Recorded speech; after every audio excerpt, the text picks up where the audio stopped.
My husband stood in front of me and thrust a piece of paper at me. I'm remarrying my 20-something girlfriend, and I'm divorcing you, old woman. His expression seemed somewhat satisfied, yet at the same time I could feel him looking down on me. The only thing I understand is this: he's not joking. And from the look on his face, he's really serious about getting a divorce. Is it really okay? Oh, I don't have any business with old people like you anymore. I see. If you say so, there's no helping it. Well, I'll pay you alimony, so go ahead and embrace a lonely old age by yourself.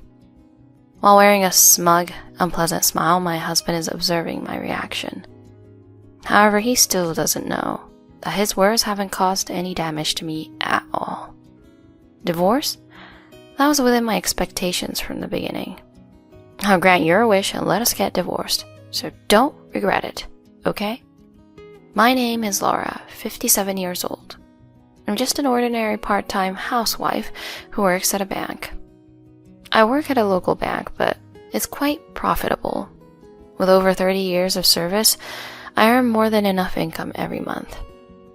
My husband, Jeffrey, works for a regular company, but just between us, I actually have a higher salary. Once, while cleaning my husband's room, I happened to come across his payslip and found out that I earn more than him. I haven't told Jeffrey about this. Nowadays, it's common for couples to both work, and the term house husband has become normal.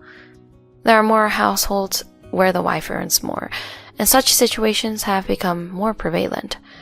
However, in our generation, the fact that the wife earns more tends to hurt the husband's pride. Until now, I haven't been asked about my income, and we've been managing our living expenses by splitting everything equally. So, there was never a need to explicitly disclose my income.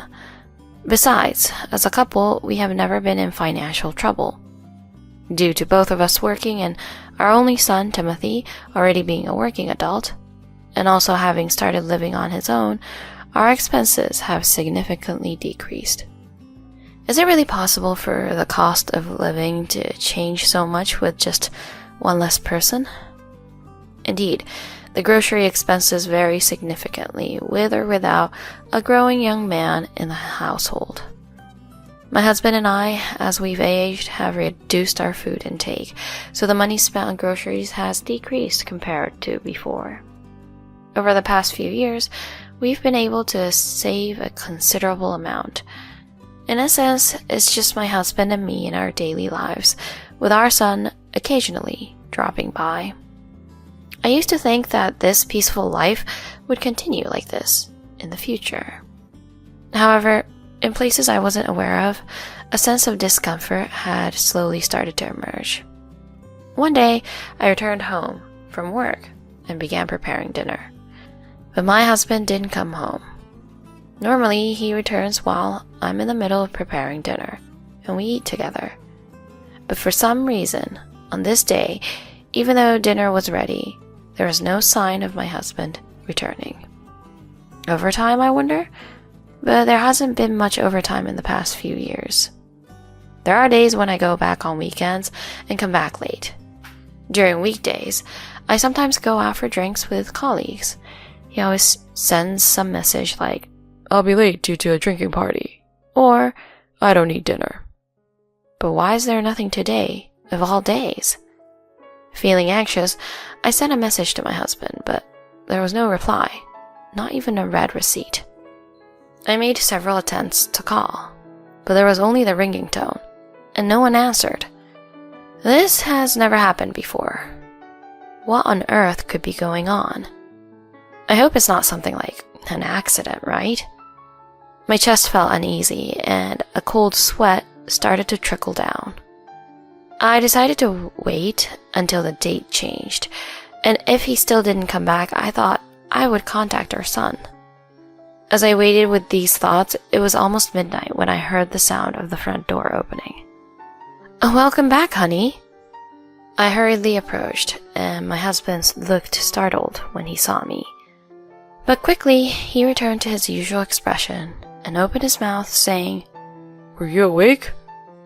Even though he didn't contact me, let alone respond, making such a carefree remark irritated me, and I was giving my husband a pointed look. Were you awake? Well, obviously, right? There was no contact, and you didn't answer the phone. I was even considering contacting Timothy because I was so worried. That's an exaggeration. It's not a big deal to make such a fuss just because there was no response for a few hours. If you had mentioned something about stopping by or asking about plans beforehand, I wouldn't have been so frantic. It's worse to be late without any contact, isn't it? I just went for a drink with a colleague for a bit. It happened spontaneously, so what can you do? If that's the case, couldn't you have sent a simple message like, I'll be late? You're being annoying. Don't nag me about such trivial things. My husband raised his voice, let out a heavy sigh, and went to the bedroom. He didn't even touch the meal or step into the bath that I had prepared with care. Over the past few years, whenever something displeased him, he started raising his voice like this. I used to think it was because of age, but regardless, it felt so unreasonable, or I don't know how to describe it. Even though it's been 30 years since we got married, my heart was wearing thin. At that time, as I had a day off from work, I decided to go shopping alone for the first time in a while. The reason for this was that my son's birthday is approaching next month. At my age, buying a birthday present for my son feels a bit unusual, and I can't help but question it. But it's a big day, once a year, and I want to celebrate it with all my heart. I headed to the department store to look for a birthday present for my son. My husband also said he was going out today, so it would be just me for the night. On my way home, I got takeout food and came home to find, to my surprise, my husband already there. You're home? I'm sorry, I thought you were alone and I only had dinner for... My husband said, I have something important to tell you, and turned his attention to me. From the tone of voice, it doesn't sound like it's that light. I put down my bags and sat down right in front of my husband. So, about the finances? Well, you see, I'd like you to reduce the amount I contribute to the living expenses for a while. Huh? Why all of a sudden?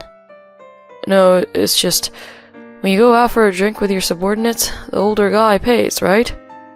So it's been a little tough around here. Did you spend that much money on drinks? Look, even Timothy has moved out, and we have some extra money now, right? So on weekends when I go out with colleagues and subordinates, I end up covering the expenses, being the older one.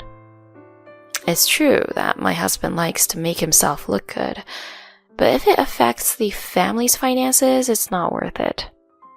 The fact that my husband is talking like this means he must really be in need of money. Because until now, I have rarely been approached about money. Experiencing a mix of emotions, I observed my husband wearing a genuinely apologetic expression. It stirred a tight feeling in my chest. Letting out a sigh, I spoke to my husband. Fine, but in return, I want you to think a bit more before spending money from now on. Yeah, I got it. I'll be careful. Absolutely, okay? Just because Timothy isn't around doesn't mean we have unlimited money. I want to save for the future, including building up our savings. Yeah, you're right. I'll be more careful from now on. Thank you so much. With a cheerful demeanor, my husband headed to the kitchen and started drinking beer. Given his sudden change in attitude, I couldn't help but doubt whether he was truly reflecting on his actions. However, since I had accepted my husband's request, I couldn't say anything. From that day on, my husband started coming home late almost every night. He would provide reasons like going out for drinks with a junior colleague or invited by a coworker, but I couldn't verify their authenticity. Then one day, my son Timothy called to thank me for his birthday present. Hey, Mom. I don't want to say this, but... Huh? What do you mean?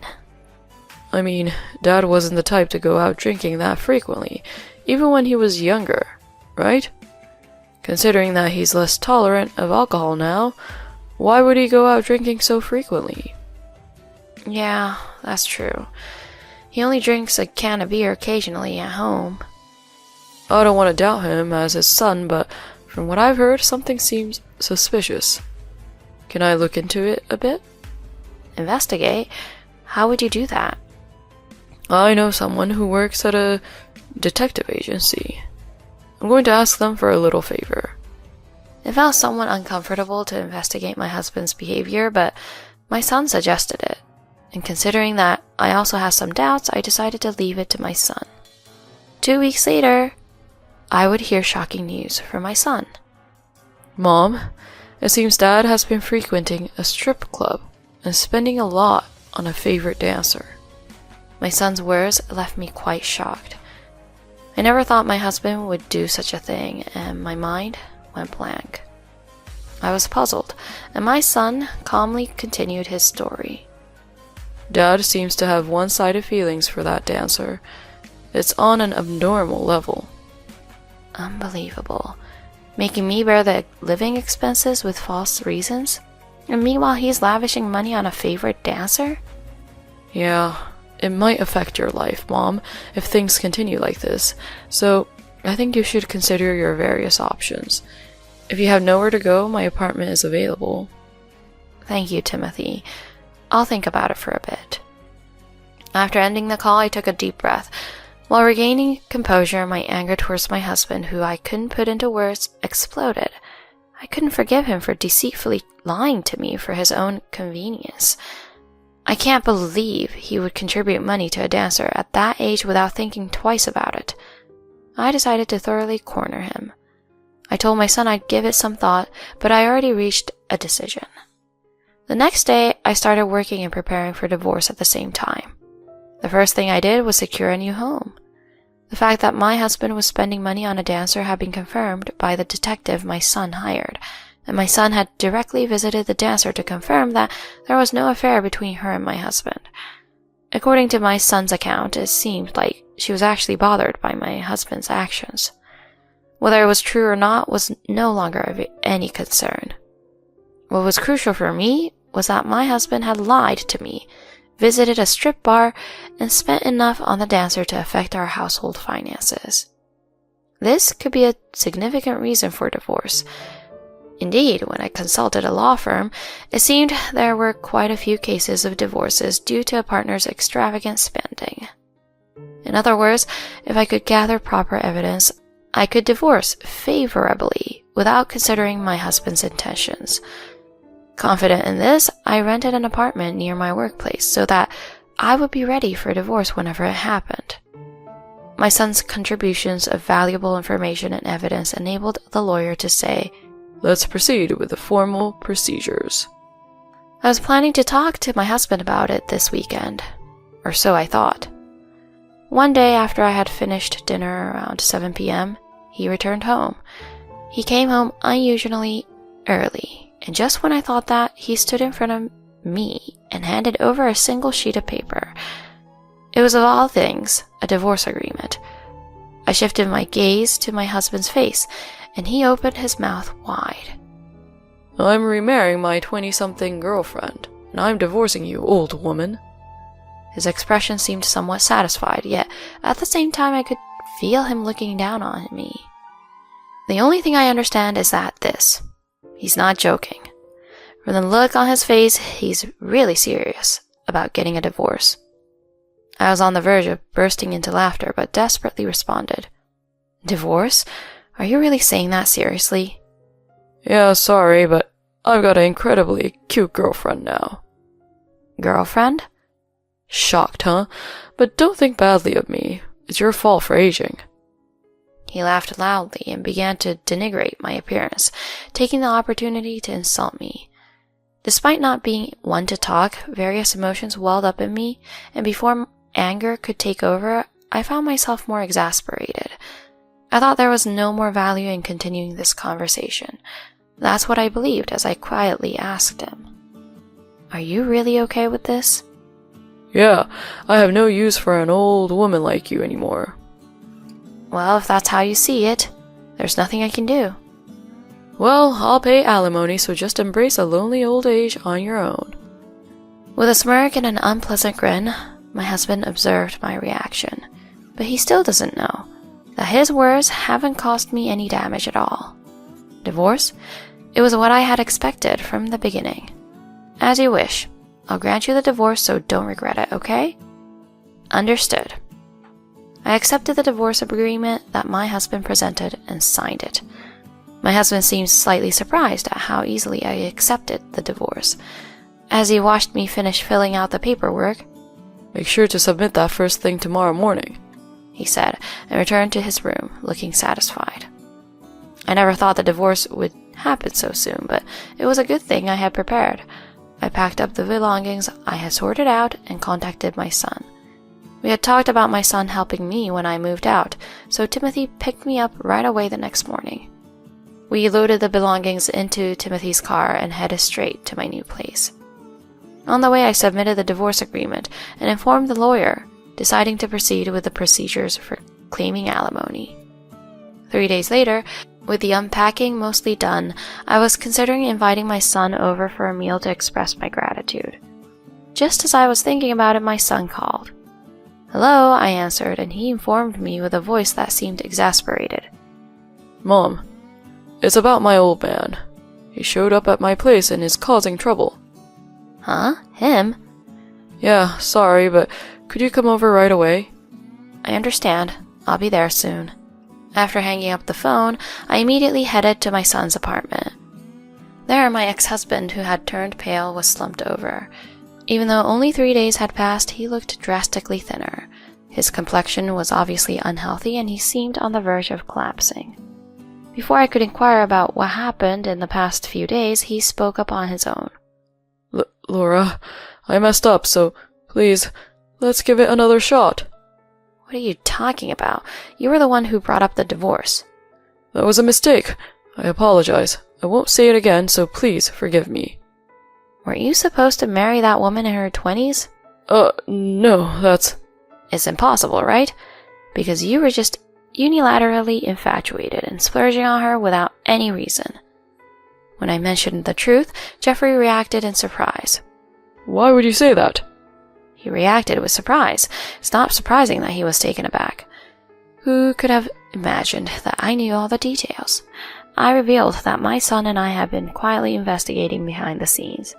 I exposed that, through a lawyer, I had been preparing for a divorce well in advance. Upon learning these facts, my ex-husband turned visibly paler compared to before. His expression was that of utter despair, as if everything had crumbled. "Please, forgive me. I'm broke now." It seems that his favorite dancer's birthday celebration took place not long ago. In order to stand out more than other patrons, he apparently used up all his savings there. He's now in no position to pay the alimony he talked so arrogantly about. But that's not my concern. He brought all of this upon himself. I shot him a cold stare and bluntly said, "I have no intention of forgiving you now. Telling lies, deceiving, and belittling? There's no way I could start over with someone like you, right? Your circumstances don't matter. I'll make sure you pay the alimony in full, you know. Be prepared to take responsibility no matter what measures I have to take." Upon hearing my words, Jeffrey broke down in tears. However, even seeing him in such a state didn't shake my resolve. My feelings for him had completely vanished to that extent. Later, through a lawyer, the divorce was finalized and I claimed alimony from Jeffrey. Apparently, he had accumulated debts to lavish gifts on his favorite dancer. Adding insults to injury, there was alimony to me, further escalating his debts. To repay the debts, he now works part-time in addition to his regular job. He's going through rough days. On the other hand, I am spending peaceful days alone. With more time to myself compared to before, I have increased the frequency of visits to my son. We share meals and engage in light conversations. Such ordinary days bring me great happiness. From now on, I want to walk through life with my son in a way that makes me genuinely happy.